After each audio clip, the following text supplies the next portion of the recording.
నమస్తే, welcome to burning issue.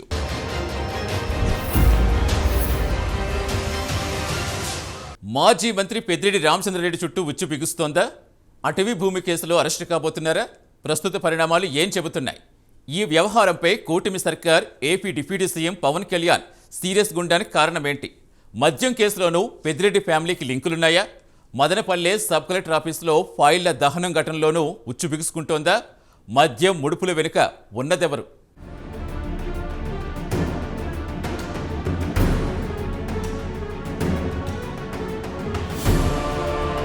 అటవీ భూమి కేసులో మాజీ మంత్రి పెద్దిరెడ్డి రామచంద్రారెడ్డి చుట్టూ ఉచ్చు బిగుస్తున్నట్లు కనిపిస్తోంది. రోజు రోజుకు ఈ కేసులో కొత్త విషయాలు వెలుగు చూస్తున్నాయి. గతంలో అధికారాన్ని అడ్డం పెట్టుకుని చిత్తూరు జిల్లా మంగళంపేటలో అటవీ భూమిని ఆక్రమించారన్న ఆరోపణలున్నాయి.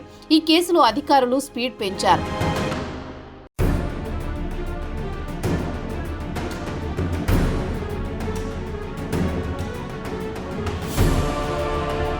మంగళంపేటలోని అటవీ భూమిలో హద్దులను ఏర్పాటు చేస్తున్నారు. అటవీ శాఖకు చెందిన భూమి హద్దులు స్పష్టంగా తెలిసేలా పిల్లర్లు వేస్తున్నారు. ఇప్పటి వరకు 13 ఏర్పాటు చేశారు. ఈ భూమిలో మొత్తం 550 మామిడి చెట్లు ఉన్నాయని అధికారులు తెలిపారు. కొన్నేళ్ల కిందట మొక్కలు నాటడంతో అవి ఇప్పుడు పెద్ద చెట్లయ్యాయి. అటవీ భూమి అన్యాక్రాంతం చేశారని చిత్తూరు జిల్లా collector Sumit Kumar, SP Manikanta, forest conservator Yashodabai నివేదిక ఇచ్చారు. దీంతో అక్కడున్న షెడ్లు, ఇతర నిర్మాణాలను తొలగించారు. మామిడి చెట్లను అలాగే ఉంచేశారు.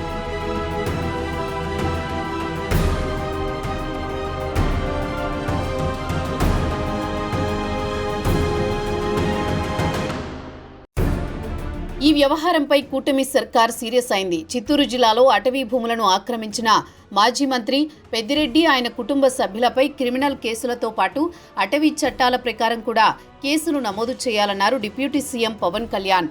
ఈ మేరకు అటవీ పర్యావరణ శాఖను ఆదేశించారు. పెద్దిరెడ్డి కుటుంబం అటవీ భూములను ఆక్రమిస్తుంటే అడ్డుకోలేకపోయిన అధికారులను గుర్తించి వారిపై శాఖాపరమైన చర్యలు తీసుకోవాలన్నారు.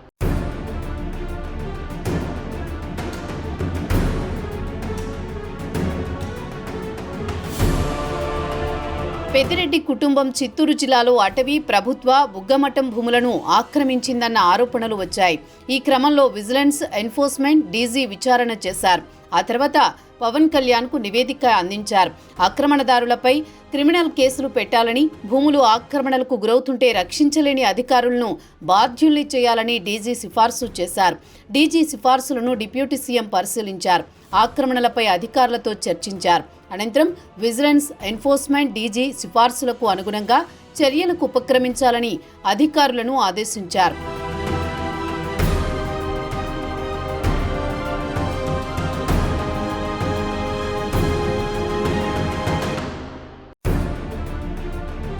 ఈ క్రమంలోని మాజీ మంత్రి పెద్దిరెడ్డి, ఆయన కుటుంబ సభ్యులపై ఈ నెల 6న అటవీ శాఖ అధికారులు కేసు నమోదు చేశారు. మంగళంపేటలోని అటవీ భూమిలోకి అక్రమంగా ప్రవేశించి స్థలాన్ని ఆక్రమించారని, జీవ వైవిధ్యానికి నష్టం కలిగించారని ప్రాథమిక నేర నివేదికలో అధికారులు పేర్కొన్నారు. ఈ కేసులో పెద్దిరెడ్డి, మిథున్ రెడ్డి, ఎమ్మెల్యే ద్వారకానాథ్ రెడ్డి, పెద్దిరెడ్డి తమ్ముడి భార్య ఇందిరమ్మ నిందితులుగా ఉన్నారు. ఇటీవల పెద్దిరెడ్డి భూభాగోతం అంటూ వరుసగా కథనాలు వచ్చాయి. దీనిపై బాబు సర్కార్ ఫోకస్ చేసింది. Collector Sumit Kumar, forest conservator యశోదాబాయితో కమిటీ ఏర్పాటు చేసింది. పెద్దిరెడ్డి, ఆయన కుటుంబం 27.98 ఎకరాల భూమిని కబ్జా చేశారని గుర్తించారు. ఏ అనుమతులు లేకుండానే బోరు వేశారని అధికారులు తేల్చారు. ఆక్రమణల వల్ల జీవ వైవిధ్యానికి 1 కోటికి పైగా నష్టం కలిగిందని నిర్ధారించారు.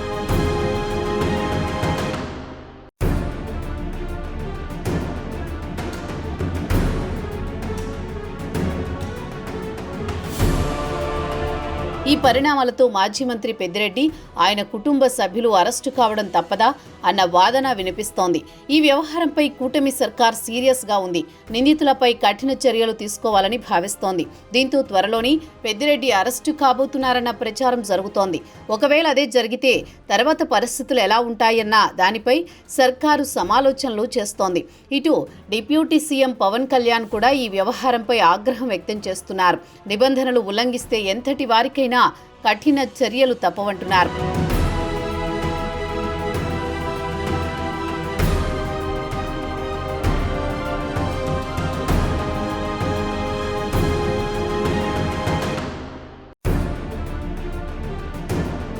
మరోవైపు అటవీ భూముల వ్యవహారంపై పెద్దిరెడ్డి వాదన మరోలా ఉంది.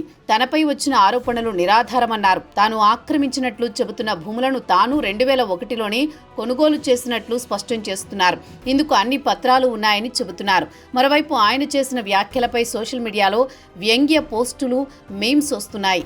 అది ఫామ్ హౌస్ కాదు, అటవీ భూములను ఆక్రమించి కట్టిన ఫారెస్ట్ హౌస్ అంటూ విమర్శలు వస్తున్నాయి. ఈ ఇంటిని కూలీలు ఉండడం కోసం కట్టామని పెద్దిరెడ్డి చెప్పడంపై ఇప్పటికీ ట్రోల్స్ వస్తూనే ఉన్నాయి.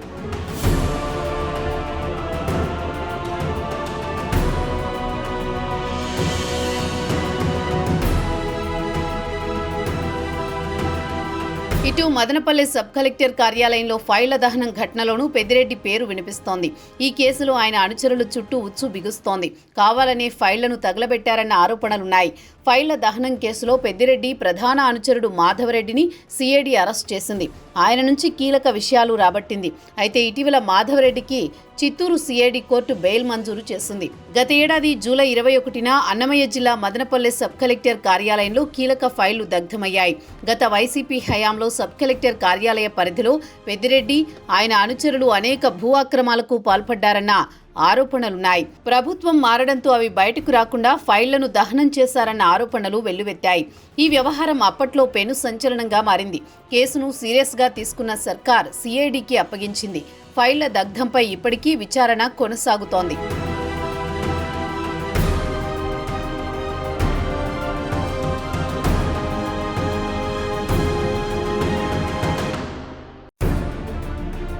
మరోవైపు ఏపీలో సంచలనం సృష్టించిన మద్యం కుంభకోణంలోనూ పెద్దిరెడ్డి ఫ్యామిలీ పేర్లే వినిపిస్తున్నాయి.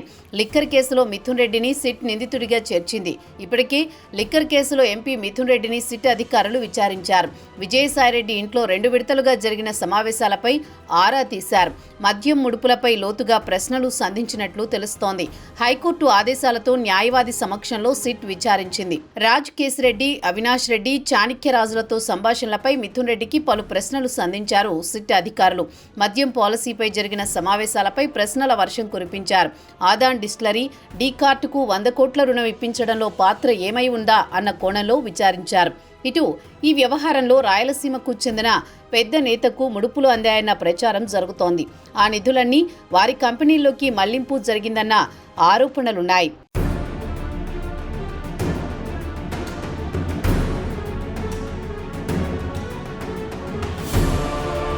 లిక్కర్ కేసుకు సంబంధించి ఇప్పటికీ సిట్ విచారణ కొనసాగుతోంది. గత ప్రభుత్వంలో కీలకంగా వ్యవహరించిన వారిని విచారిస్తున్నారు. ధనుంజయ రెడ్డి, కృష్ణమోహన్ రెడ్డిని సుదీర్ఘంగా విచారించారు. ముడుపుల సొమ్ముపై ప్రశ్నలు సంధించారు. గత ప్రభుత్వ హయాంలో కుటుంబ సభ్యులు, సన్నిహితులు ఖాతాల్లోకి నిధులు ఎలా వచ్చాయి, ఎక్కడి నుంచి వచ్చాయి, వారికి మీకు సంబంధమేంటి, ఇది లిక్కర్ ముడుపులు కాకపోతే మరేంటి అన్న ప్రశ్నలు సంధించారు.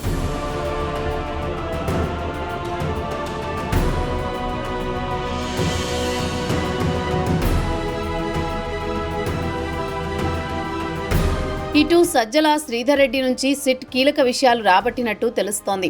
అయితే మద్యం ముడుపులకు తనకు ఎలాంటి సంబంధం లేదని ఆయన చెప్పినట్టు తెలుస్తోంది. ఆధారాలు చూపిస్తూ అధికారులు ప్రశ్నల వర్షం కురిపించినట్టు తెలుస్తోంది. ఈ కుట్రలో ప్రమేయం, పాత్రకు సంబంధించి సాక్షుల వాంగ్మూలాలను ప్రస్తావిస్తూ నిలదీస్తే ఎవరో ఏదో చెప్పారని, తనను అడిగితే ఎలా అంటూ సమాధానం ఇచ్చినట్లు తెలుస్తోంది.